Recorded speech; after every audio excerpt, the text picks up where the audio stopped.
প্রত্যেকটা ডিমই আমি এইভাবে দিয়ে দিই।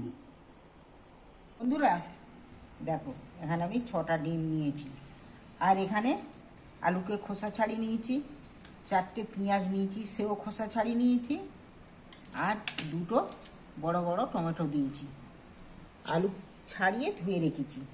এইবার আমি কেটে নিচ্ছি। দেখো, আলুটা আমি গুঁড়ো গুঁড়ো করে কেটে নিয়েছি। দেখছো, ঘুগনির সাইজে আলু কেটেছি। আমি এখানে পেঁয়াজটা একটু মোটা, খুব সরু কাটিনি, তারই মধ্যে মাঝারি সাইজ করে পেঁয়াজগুলো কেটে নিয়েছি।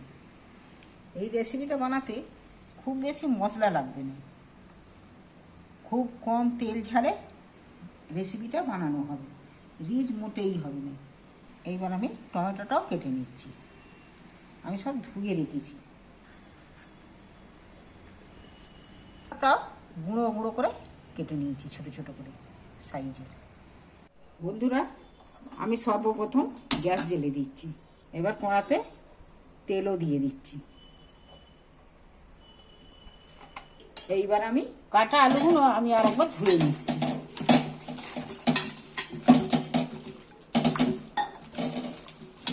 গরম হয়ে গেছে, এইবার আমি আলুগুলো তুলে দিচ্ছি কড়ার মধ্যে।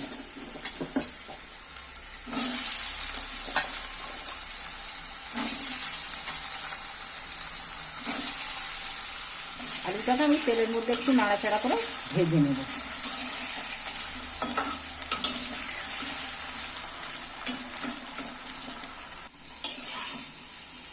আলুটা দেখো অনেকটা ভাজা হয়ে গেছে। এইবার আমি পেঁয়াজগুলো আলুর মধ্যে তুলে দিচ্ছি।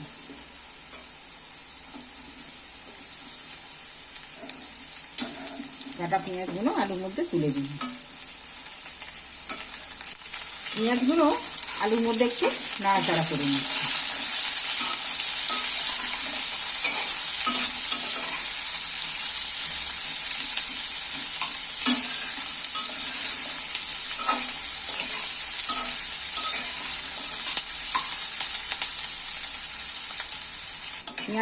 পেঁয়াজ আর আলু আরও খানিকটা নরম হয়ে গেল।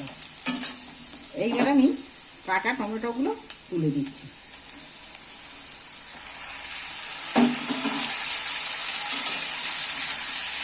এবার নাড়তে থাকবো।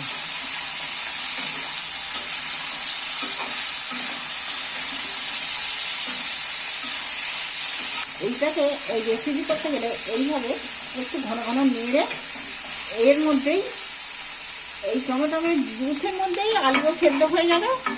এতেই রেসিপিটা রেডি হয়ে যাবে মোটামুটি, জল বেশি লাগবে না। এটা আস্তে করে আঁচে আস্তে করে দিয়ে একটু চাপা দিয়ে দিয়ে বানাবো। এইবার আমি দেখো খুলছি। দেখছো কতটা নরম হয়ে গেছে, টমেটোও নরম হয়ে গেছে, আলুও নরম হয়ে গেছে, আর পেঁয়াজও হয়ে গেছে। এখনো নুন দিইনি। এইবার এখানে আমি স্বাদ মতো নুন দিয়ে দিচ্ছি। হাফ চামচ মরিচের গুঁড়ো দিচ্ছি।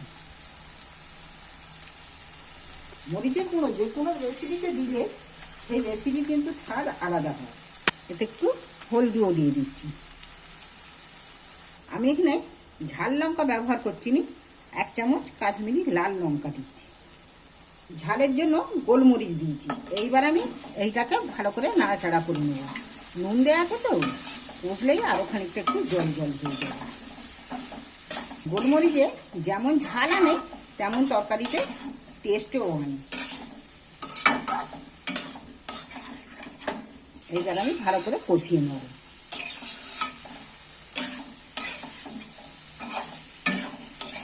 এবার আমি সামান্য করে একটু জল দিচ্ছি মশলাটা সেদ্ধ হওয়ার জন্য। আলু কিন্তু সেদ্ধ হয়ে গেছে। দেখো, এইবার আমি যে ডিমগুলো নিয়েছি, ডিমগুলো একটা একটা করে আমি দিতে থাকবো।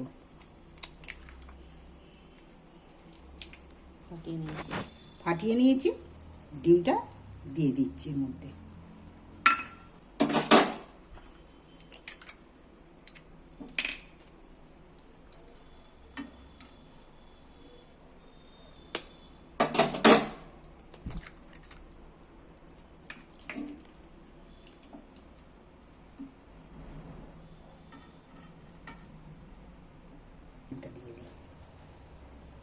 প্রত্যেকটা ডিমই আমি এইভাবে দিয়ে দিন।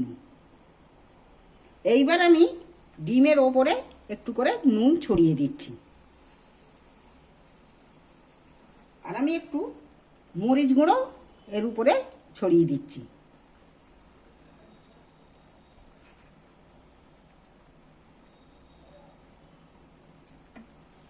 তাহলে নুন ঝাল দেখবে একদম পারফেক্ট হয়ে গেছে। তোমরা এইভাবে একবার ডিমের রেসিপি বানিয়ে খেয়ে দেখবে। ভালো লাগলে চ্যানেলটা আমার অবশ্যই সাবস্ক্রাইবার করে দিও। এবার ডিমটা সেদ্ধ হওয়ার জন্য আমি ফের কড়ার মধ্যে চাপা দিয়ে দিই। দেখি, গ্যাসটা কিন্তু আমি অফ করে দিয়েছি, নিচে বসে যাবে বলে। একদম পুরো পারফেক্ট, একদম পুরো রেডি। দেখবে বলো, দারুণ স্বাদের এই রেসিপি, টক ঝাল ডিমের রেসিপি। এই টক ঝাল ডিমের রেসিপি দিয়ে ভাত যে 100 চালের ভাত খায় সে 150-200 চালের ভাত খেয়ে নেবে। দেখছো ডিমের রেসিপি, দেখো এতে ঝোল না থাকতে পারে, একটু ডাল আর এই ডিমের রেসিপি, আর কিচ্ছু ভজকট লাগবে না। খুব কম সময়ে ডিমের রেসিপি, ঝটপট বানিয়ে নাও। দেখো এতে তোমরা দিতেও মজা, যে খাবে তারও খেয়েও মজা। এই টক ঝাল ডিমের রেসিপি একবার অবশ্যই বাড়িতে বানিয়ে খেয়ে দেখবে। না দেখলে, না করে, বানিয়ে না খেলে বুঝতে পারবেন এইটা যেটা কি দারুণ একটা স্বাদের রেসিপি। কম সময়ের মধ্যে খুব ঝটপট রান্না, তেমন ঝটপট আমার চ্যানেলটাও সাবস্ক্রাইবার করে দিও।